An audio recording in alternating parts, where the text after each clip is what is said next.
Well, the Festag patch has finally left beta on Total War Warhammer 2, and Bretonnia has kind of made out like bandits. Shebek, the Soul Killer, the Green Knight, has been waiting for buffs for, well, a very long time, and he's finally gotten some. It's a very nice day if you're a Bretonnia fan, because they got a lot of buffs in the Festag patch.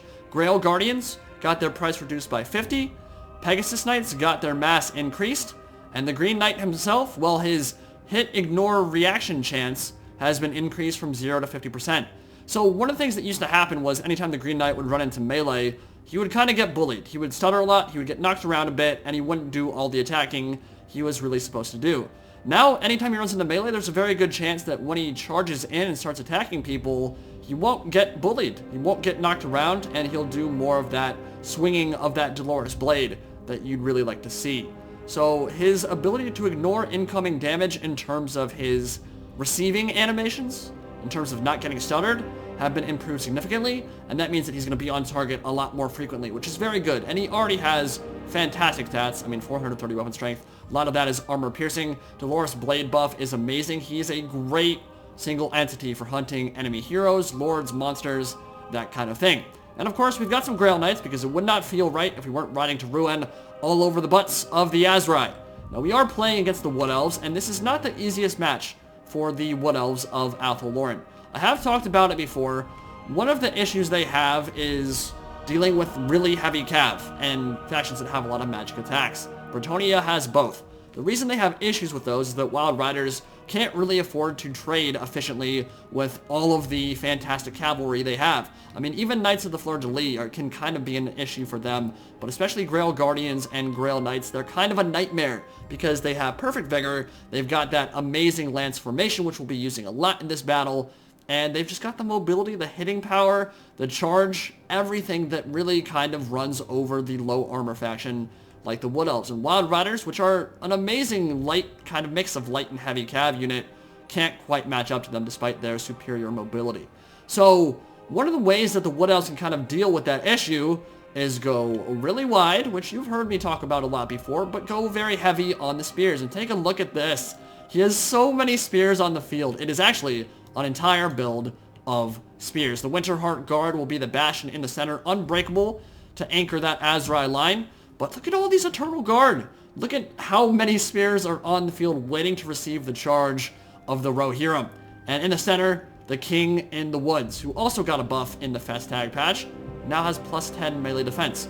Why he had 30 melee defense to begin with, I have no idea, but now it's 40. I think that's a very nice change. It really helps the survivability. I've got to say, I still think that Orion, the King in the Woods, really needs more speed.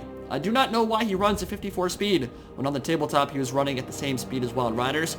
I think he would comfortably be able to run at like 75 speed in game and not create any balance issues whatsoever. He should be faster than heavy cavalry. I see no reason why that would break balance or really be any problem for him whatsoever. But they seem hesitant to do something like that. I'm going to continue campaigning for it because I think that he deserves it. So Azrai Spear War Dancers in the back, they're an amazing unit for hunting cav. They just cannot take a charge. They are glass cannons through and through. You do not want them to be getting charged by Grail Knights or Grail Guardians in the rear because they will get absolutely destroyed. Really low HP pool and just not a lot of armor or survivability. But their killing power is very impressive. And take a look at this Branch Wraith. I love this build from the Wood Elves. It's a super good idea. He's got Awakening of the Wood, which is not a spell you see that often, but that minus 48% speed is so useful against Bretonnia. You really want to field that if you're playing against a heavy cav build, whether you're against the High Elves with their Dragon Princes or Grail Knights with Bretonnia. And Melkoth's Mystifying Miasma, of course, another great option for dealing with all of those, didn't mean to do that, dealing with all these fast movers. So those are the builds pretty much. It's 3 Glade Guard with Starfire Shafts who have lost their magic attacks, so not quite as good versus Bretonnia as they used to be, but still good. And then for my side, Green Knight, some Grail Knights out on that flank. The Fay Enchantress back here with her Grail Guardian companions, who again got that minus 50 price decrease, which is super useful. It really helps when you're trying to round out a build. And riding her Jaundiced Unicorn Silveron, Spearmen at Arms in the back, and just some regular Men at Arms in the center. So those are the builds. With 3 Peasant Bowmen, we'll be looking to shoot down those Azrai Spear War Dancers. Now on the flank, We'll be using this cavalry, the Knights of the Fleur-de-Lis, and the Grail Knights to quickly strike at these Eternal Guard. Now, you might think, okay, well, he's got all spears. What the hell is cavalry supposed to do? Well, the nice thing about Grail Knights, and the nice thing about having healing, is that you can afford to do some charging into spears as long as you quickly pull out, or if they're not braced. Talked about it before, but if spears are not braced, just charge them in the rear, or charge them frontally. You can do that too. And the Knights of the Fleur-de-Lis are going to get an immediate charge into the back of those Eternal Guard. And look at them just drop to half HP, and I am going to go for another strike into them. Now, he's going to brace for that one. This is a really nice move by opponent. Still going to do some good damage, and then the Grail Knights will charge in from behind and do a lot of damage charging in from the rear. So that's a very good engagement. I mean, right off the bat, we've taken a lot of these spears down to half HP. You wouldn't think Eternal Guard are just going to melt like that, but these are Bretonnian Knights. They're amazing for that kind of thing. But meantime, he's got Glade Guard, destroying my Peasant Bowmen. They're taking a lot of damage, and the Green Knight, Shabek, the Soul Killer, and the Grail Knights are going to be skirting around, and I really want to find an opportunity to go straight for those archers in the back. But the peasants are going to rout in the center. I did a good job of focus firing on my Peasant Bowmen. They're taking a lot of damage. We're going to get a nice Earthblood on everything in here, but he's going to focus fire really well into the back of the Knights of the Fleur-de-Lis, and they are dropping like flies to all that armor-piercing damage. Melkos Mystifying Miasma and Awakening of the Wood slowed them down tremendously once they disengaged, and I had my Grail Guardians go right up the center, and now I have an opportunity to go right for this archer blob. So, I am going to put them into Lance formation, and we'll go right into them, but we're going to kind of get a janky little charge in there. They'll miss a lot of that, which was kind of annoying, and a nice cast from Orion, actually. Going to open up some huge shafts from above, and they'll drop down, huge shaft, way, and they're going to go right into the Peasant Bowmen and destroy a lot of the archers in the back. Winterheart Guard immediately broke through, and are getting into the cookie jar back there, which is not ideal, but we're going to try to kill all these archers off with our Grail Guardians and the Fay Enchantress in the center. But we have to be very careful, because the Eternal Guard and the Azurite Spear War Dancers have surrounded her, and she's getting very stuck on her own entities and might get caught out. That would be very, very bad. Green Knight charged in, got a kill, disengaged, and we're just trying to use our mobility to kind of put a lot of pressure on the Spearmen back here, and getting a glorious charge from the Grail Guardians in to those Starfire shafts, but Awakening of the Wood will slow them down to 37 speed, and every time I do that, that means that disengaging is going to be very, very difficult, because you get that increase in acceleration and speed once you charge in, but not when you pull away, and the Awakening of the Wood will really help mitigate my mobility. So he's doing a very good job of that, and he's created a nice little bastion around his archers. He did lose some for sure, but he's kept some of them safe, and he does have a lot of spears around in the back. So the Winterheart Guard are continuing to put pressure on my archers in my back line, and the Men-at-Arms are holding down with the Eternal Guard for now, but this will be a very tough fight for them. They're not going to win it. Eternal Guard will definitely win in a prolonged fight against Men-at-Arms because they're not particularly good. I need to rely on my cavalry. And right now, they're having a hard time getting into the cookie jar because he's doing a very good job of protecting them. Orion and these spears putting a lot of pressure on them, and Grail Guardians kind of sticking in the arc of fire for a little bit too long, taking a lot of damage, and I'll need to pull away and think of a new way to engage. Over here, I saw the Winterheart Guard were kind of isolated, and so we want to kill them. The problem is I can't rout them, and what you really want to do with Bretonnia is charge in and immediately rout a unit and then run them down, but they're unbreakable, so they're going to be able to hold out for a very long time. It's going to be pretty annoying, because I want them just dead before he can kind of turn in and do more damage to me.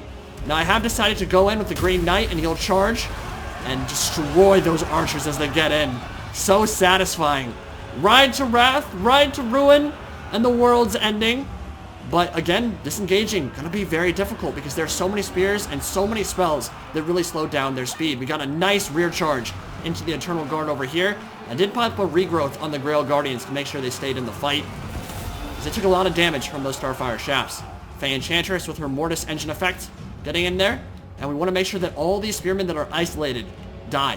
Just round them off the bat and then kill them, make sure they do not come back, because if they're able to get back into the Citadel, where they can kind of create a box, it will make it much harder for my cavalry. Winterheart Guard got... they just got shoved in a locker and put in the trash can. Got a swirly for good measure. But there are still a few holding on. Brave and Boss here in the center, but they're not going to be around for too much longer. We need to get one more good charge in, and then finally, I think that should be enough to pretty much put the nail in the coffin for those Eternal Guard. But he's created a nice little box at this point, again, that's going to be very hard to assail. So anything that's not over there, make sure they die. And these Eternal Guard are way out of position. Grail Guardians charging in, up to 37 kills now. Fay Enchantress up to 10. And don't want to stick around, but as long as they're knocked down, pull out and then go for another cycle charge once you can get more units coming in. So you want to create those angles. You see that these spearmen are isolated. Charge in from multiple sides, destroy them, and you should have a pretty good time. So yeah, those Winterheart Guard are now officially dead, done and dusted. And you can see that I've taken a beating. My cavalry is severely depleted at this point. Took a lot of damage. We get one more beautiful charge in with the Grail Guardians. And that should be enough to rout the rest of these units. We pin them in place. Classic hammer and anvil. And they're going to go the way of the dodo as more cavalry charge in. Starfire shafts are starting to get in range, though. Honestly, they should be pulling up and shooting into this blob right now. He could do a lot of damage. But Orion destroying one of those knights. And he's going to get a vortex in the middle of everything as well. Wow, yeah, that killed 2 or 3 knights and a bunch of men-at-arms, so not bad. And that Spear of Orion. He's up to 63 kills. King in the Woods is having a field day at the moment. Balance bar still dead even. Now, this is not something you see in every Total War battle ever, but I love it. I love when battles do this kind of thing, because what we're going to get here is a second stage. So that first stage was all about kind of breaking down the box, getting into the archers, killing what we could. But at this point, I realized, okay, well, he's reformed. I need to reform. And of course, I have the Fay Enchantress, who is pretty amazing for one thing, and that thing is healing. So with the Lore of Life, we're going to make sure we get as much as we can into the center of this Earthblood, overcast it, and heal up our cavalry. Now, we're not going to just sit back here all day and cast Regrowths and Earthbloods until we're all topped off. It'd be pretty boring, but doing this one time to make sure we get a very maximize the potential of that Earthblood, that'll be pretty important. So that's what we're going to do now, and we've got all 4 of our cav units. We've got the Green Knight in there, we've got the Fay Enchantress, and that will really help in the coming fight, because we've got a lot of work left to do, and this could still go either way. Honestly, balance bar is a teeny bit in Bretonia's favor at the moment, but barely, and I'd say that they have all the tools they need to win. It's going to come down to the cavalry micro. One mistake, one unfortunate charge that gets them pinned up and spears surround them. These Azrai Spear War Dancers will put them in the dirt for good. I mean, look at that. I mean, their melee damage is crazy. 32 weapon strength. A lot of it armor-piercing, huge bonus versus large, and their speed allows them to close the gap very quickly. Use the Eternal Guard to pin the cav in place, and then use the Azrai Spear War Dancers to kind of overlap the engagement, and once they get in, even Grail Knights are going to be having a very bad time. On the flip side, if you charge into those spears and they're not braced, or they're not facing the right direction, they'll die very quickly. So this is what's interesting about this fight and this final engagement. Both kind of glass cannons at this point. The Eternal Guard are firing in now, charging in, Spearmen at Arms will take that charge, and the Grail Knights and Grail Guardians skirting around the flank and baiting out some of that fire. They're going to pull away and dodge a decent amount of those shots, and we do have an opportunity to charge in. Take a look at that Awakening of the Wood, though, and this is one of the reasons why Lance Formation is so powerful in this matchup for Bretonia, because it will actually ignore some of these slow debuffs, the speed debuffs, and allow you to get that full charge bonus off. Because you've got that 40% acceleration and speed bonus. It offsets a lot of that with a beautiful hammer and anvil into the back of the Eternal Guard. That is going to be pretty juicy and very tasty. And you can see, we've got opportunity now to kind of compromise the back line. Grail Knights charging in, getting directly into the flank of those Glade Guard and running them over. And the Green Knight, he's in there as well. Now this is an important engagement. Green Knight gonna run away from now, but Orion, if we can bait him out here, Dolores Blade could turn around and, I mean, he could really do a ton of damage to Orion. He would definitely beat him in a 1v1 duel. And you can see that the front line, not going so well for Bretonia, but the back line for the Wood Elves is overrun by all this cavalry and doing tons of damage to the stuff back here, getting a perfect surround, using that Lance Formation to continue bouncing in between units, and the Peasant Bowmen doing a lot of damage to the Azrai Spear War Dancers, who need to get committed into melee. Right now they're kind of standing around, taking a ton of damage from all that incoming fire. Another rear charge coming in from the Men-at-Arms and from the Grail Knights. And Green Knight and Orion, King of the Woods, Shebek. Where's the King of Athel, Loren, going at it. Look at his stats. 86 melee attack, 602 weapon strength when he's fighting Orion. Gonna take him down to half HP. but he took a lot of damage himself, and he'll need to pull away. So the Grail Knights are free to get more charges in, and they will do so as our Spear War Dancers getting run over, and they're pushing forward now and getting into the Peasant Bowmen. And they need to kill these. These are a very inexpensive unit, but they need to die, because if they don't, they're going to keep killing all those Azrai Spear War Dancers. Green Knight going to charge into some Blade Guard back here, and I mean, this is where he's going to thrive for sure. Terror route. It's really nice for Bretonnia to have an actual use for terror, and they will be able to route a lot of these Blade Guard. Chop off some heads, carve them up, make sure they don't return. And back in the center, Orion pushing forward, getting into the cavalry, and charging into these very important elite tier units for Bretonnia. The chivalry is on display at the moment, and it looks like the Eternal Guard are getting overrun. Fay Enchantress making sure that Mortis Engine effect hits everything here, and that HP drain is going to be a big problem. The Green Knight is making sure that all these units in the back do not come back to the fight. Tear around them a couple times, and they'll break for good, completely shatter, and everywhere he walks, routing. And that's very important. He's making sure that all that range firepower doesn't come back, because two Starfire Shafts could really do a number on what remains of this cav. There's not a whole lot of it left. Orion pushing forward, up to 76 kills. And we're going to disengage one more time, because we can fire in from the side, do a lot of damage to those Azrai Spear War Dancers. One more Earthblood to keep those Grail Knights in the fight. They're up to 130 kills now. And Green Knight's still running after stuff, but he needs to come back, because he needs to duel the King in the Woods. Orion needs to die. We use the Peasant Bowmen to block the charge of these Spear War Dancers, because they're out of ammunition. They're up to 72 kills. They did quite a lot for me this battle. And now, time and charge in. And put the nail in the coffin for the Azrai. That's a beautiful charge. Very few things more glorious than a complete surround with Bretonnian cavalry. And with that, it's just the Branch Wraith and Orion. But those casts are doing so much damage. Hawk's Talon can really do a lot against Bretonnian cav. Got a good armor-piercing component. And Fay Enchantress is in the wrong neighborhood. She's getting bullied.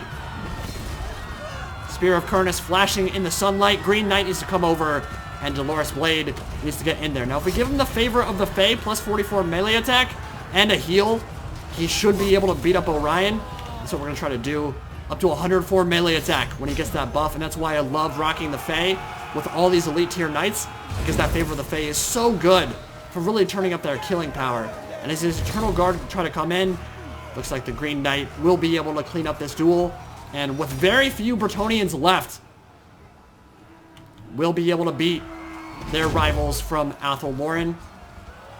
And we're going to take it. Shebek, the Soul Killer, usually known for killing beastmen, now going to bring down the King in the Woods. One more attack should do it, and that will bring about the end of the battle. Awesome. So, I love playing Bretonnia.